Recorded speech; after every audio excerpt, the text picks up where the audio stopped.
You can run the clips back. I said Tunisia would have problems when they were drawn with Comoros, Madagascar and Gambia. They got away with it against Madagascar at home, 99th minute winner when the whistle should have gone far before. They got away with it beating Gambia when they should have lost. They haven't got away with it this time. They've lost at home to Comoros. Let's give full credit to Comoros. This is an unbelievable statement. They're about 120th in the FIFA rankings. They've gone to Rades. They've gone to Tunisia and they have won. They've beat. That is embarrassing on the Tunisian side, but this is huge. Comoros have played everyone in this group and they are unbeaten. Wow, I just can't believe it. This is extraordinary gaps. Look at the FIFA rankings. You've got Tunisia above Algeria, for example.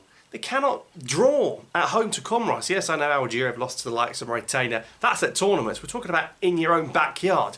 Quite extraordinary result there. So Tunisia all of a sudden are very lucky that everyone else in this group, the likes of Madagascar and Gambia, prefer to draw games. Madagascar and Gambia both on 2 points. A late goal from Gambia saw them equalise away to Madagascar to make it 1-1 earlier today as well. But just because of such the poorer quality of this group is why Tunisia have not been punished. And you see what happens at the last AFCON. They lost to Namibia. You put them up against anyone half decent, they crumble. They've got big problems off the pitch as well.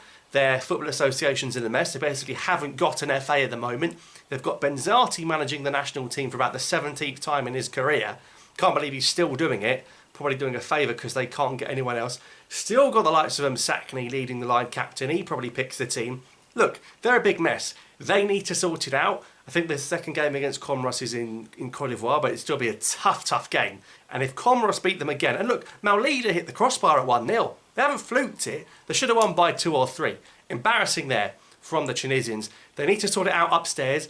They need to get the FA sorted, get a proper manager in post, and get some new players in. Not just Taraji and Sakni, because I'm sorry, that's unacceptable, that result. It really is. So Tunisia on 6 points, Comoros on 5, Madagascar and Gambia both on 2. That group will go to the wire. Tunisia need to make up for it in the next game. And the problems continue for Ghana. They've drawn at home to Sudan. Now, to be fair, Ghana's performance was much better. Kudus missed an absolute sitter. He missed an open goal from 1 yard out. But Ghana's situation is not looking good in this group. After 3 games, they faced Angola, Sudan and Niger. They haven't beaten any of them. They've drawn at home to Sudan. They've lost at home to Angola. And they've drawn to Niger. And you've got to say now, Angola clearly in the driving seat in this group. They put away Niger. Mabalulu scored another penalty. This time it went in without having a rebound off the crossbar. So Angola looked to be qualifying back-to-back AFCONs. But Ghana and Sudan will battle to the wire to take the second spot. And now Sudan-Ghana. Sudan defended, give credit, they defended very well. Defensively, very organised. So give credit to them and their experience with their Al Hilal on-demand players. But if Sudan can stop Ghana winning again, they're going to give themselves an unbelievable opportunity, not only to qualify themselves, but to stop Ghana qualifying. So Ghana also muddied. Angola far and away look like they're going to be qualifying. Ghana on 2 points from 3 games. You know, that's 4 points from 6 if they carry on the same form. They've got to beat Sudan, I think. I think if they don't beat Sudan, they very well might not make it. Depends, Angola might take their foot off the gas because they might have qualified already by the time they host Ghana later on in November. But another team looking like they're in real trouble there.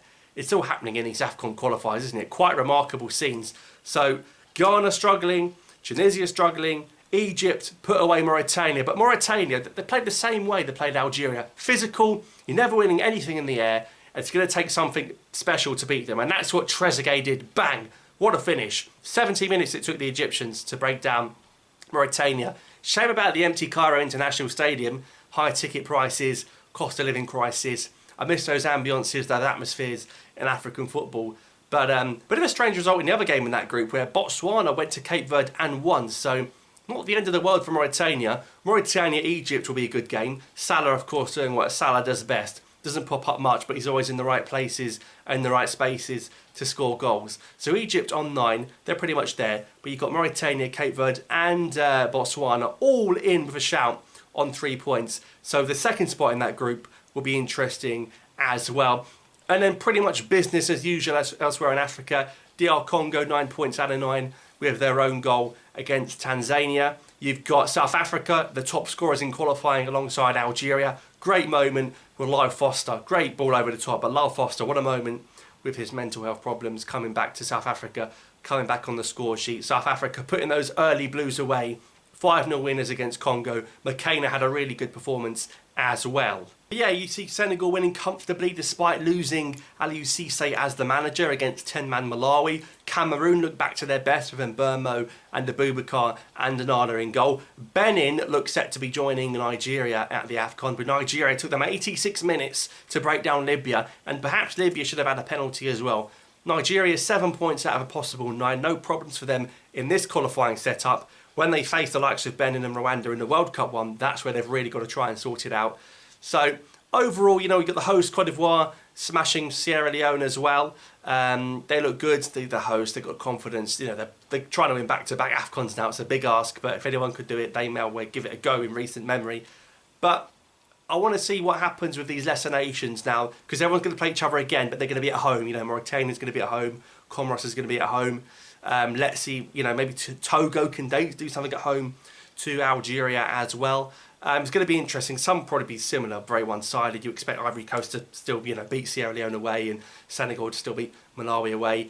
Good to see Zimbabwe getting a win as well. It looks like they could pip Kenya to that second spot in Cameroon's group. But yeah, some really interesting stories this match day. Keep an eye on Ghana, keep an eye on Tunisia, and I think Mauritania, Egypt and Comoros, Tunisia are going to be great watches in Matchday 4, as of course is Togo, Algeria. What's been the biggest result so far in these AFCON qualifiers? Let me know, and I'll see you next time.